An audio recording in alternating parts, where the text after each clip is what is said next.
এই যে ধাক্কাগুলো বাইরের থেকে আসছে, সেগুলোকে সামলানোর একটা ক্ষমতা ডেভেলপ করা উচিত। যে বলছি যে আমার জীবনে পরিবর্তন হয়নি, কিন্তু পরিবর্তন হওয়া উচিত। কেন? এ আগে একজনকে একটা একটা আ কটু কথা বলে দিল। আমার সঙ্গে মনে খুব খারাপ লেগে গেল, রিঅ্যাকশন ও হলো। হয়তো আমিও কিছু বললাম কিংবা আমি চেপে গেলাম কিন্তু ভেতরের মধ্যে কষ্ট চলছে। এখন কি হওয়া উচিত? আমি চৈতন্য। সে ওই কথাটা বলল, সেটা কান দিয়ে মনের মধ্যে ঢুকলো, মনের মধ্যে একটা প্রতিক্রিয়া হলো।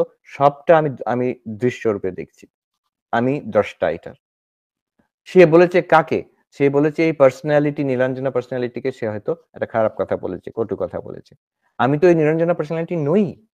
I am quite clear about it. শুধু তাই নয়, ও আর আমি কিন্তু এক। তার মনের গোলমালের জন্য সে ঐরকম সেইখানে সেই চৈতন্যটা ওই মনের মাধ্যম দিয়ে সে একটা খারাপ কাজ করলো কি কথা বলল। But I am one with that. আমার গভীরে তার বিরুদ্ধে কোনো রাগ কি হিংসা কিংবা কোনো একটা ভায়োলেন্ট রিঅ্যাকশন হবে না। তাকে শুধরাতে পারি আমি। যদি আমার সুযোগ হয় তাকে বকতে পারি কিংবা তাকে কিন্তু আমার মনে শান্তিটা থাকবে। গীতাতে আছে "যস্মান্নো দ্বিজতে লোক লোকান ন দ্বিজতে চৈব।" যার যে জগতের দ্বারা ডিস্টার্বড হয় না, যার থেকে জগৎ ডিস্টার্বড হয় না। ঠিক যে বেদান্তি, ঠিক ভক্ত, ঠিক জ্ঞানীর লক্ষণ এটা।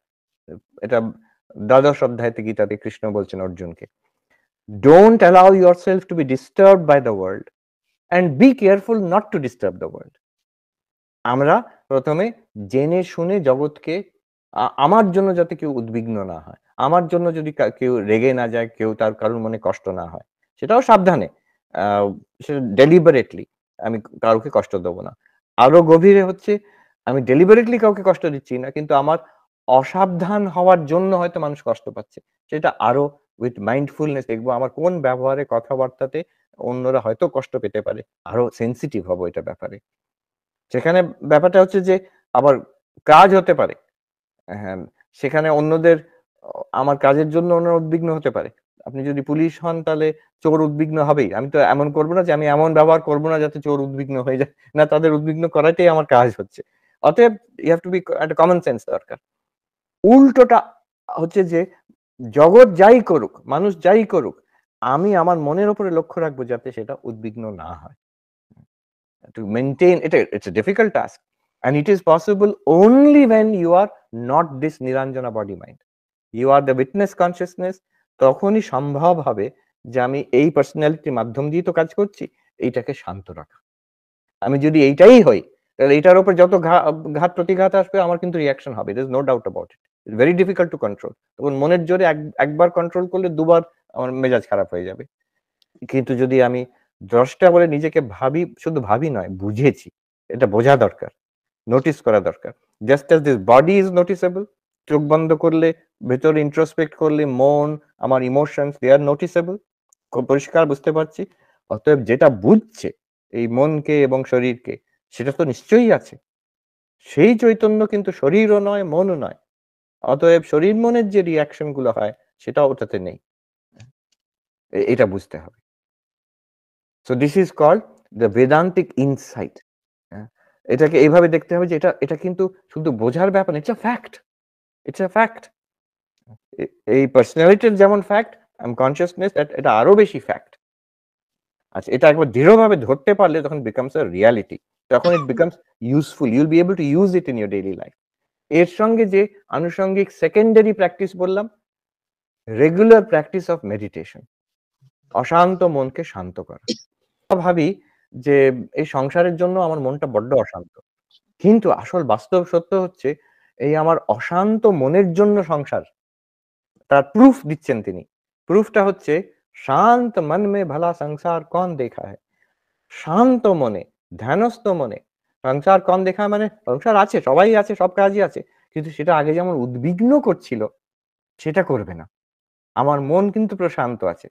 তখন এই জগৎ আর জগতের মানুষ, কাজকর্ম এটা আমার উপরে ওরকম দাগ ফেলতে পারবে না, চাপ সৃষ্টি করতে পারবে না। তাহলে শান্ত মনে সংসার নেই। Regular meditation. দ্বিতীয় হচ্ছে রেগুলার একটু ভক্তিভাব। যেখানে আপনার ভক্তি আছে। সেটা কৃষ্ণ হতে পারে, রামকৃষ্ণ হতে পারে, মা কালীতে হতে পারে। যেখানে আপনার ভক্তিভাব আছে। একটা সারেন্ডার যে প্রভু যে আমার মা তুমি এইরকম জগৎ সৃষ্টি করেছো, আমাকে এখানে রেখেছো। আমি খুব খুশি। তোমাকে নিয়ে আমি খুশি এই জীবনে। হ্যাঁ।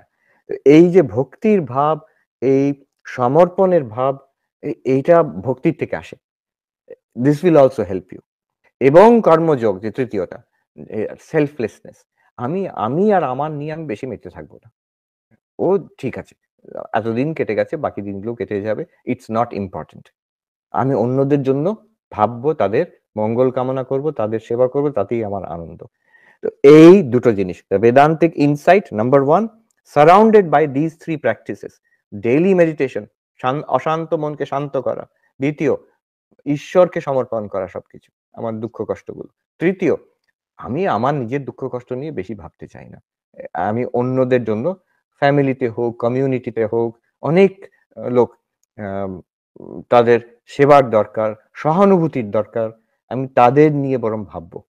এই যে একটি ঘটনা আছে স্বামীজি ইন্ডিয়াতে ছেলে স্বামীজির কাছে এসে যুবক বলছে, "স্বামীজি আমি কিন্তু ধ্যান করার চেষ্টা করি। আমি দরজা জানালা বন্ধ করে আমি ধ্যান করি।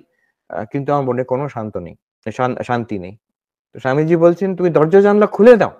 তুমি বেরিয়ে এসো ঘর থেকে। দেখো এখানে ওই ক্ষুধার্ত মানুষটা আছে তাকে খাওয়াও। যেখানে অসুস্থ মানুষটা আছে তার সেবা করো, শুশ্রূষা করো। তখন দেখবে শান্তি পাবে।" হ্যাঁ। So selflessness gives a lot of peace.